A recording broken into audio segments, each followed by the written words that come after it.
নবমীর রান্না খুশকা পোলাও। এই যে খুশকা পোলাওয়ের জন্য পনিরটা একটু সাদা তেলে হালকা করে নেড়ে নিচ্ছি, একটু হালকা লাল হয়েছে।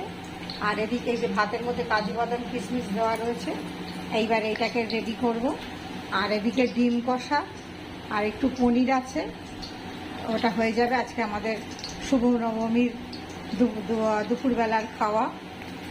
যদি আবার ঘুরে আসছি, পুরোটা রেডি করে নিই, তারপর না হয়ে গেছে।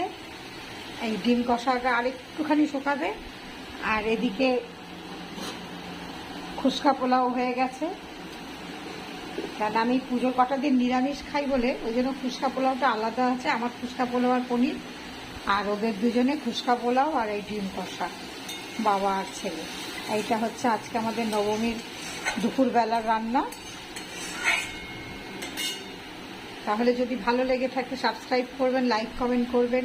শুভ নবমী, ভালো কাটুক, সুস্থ থাকুন, ভালো থাকুন।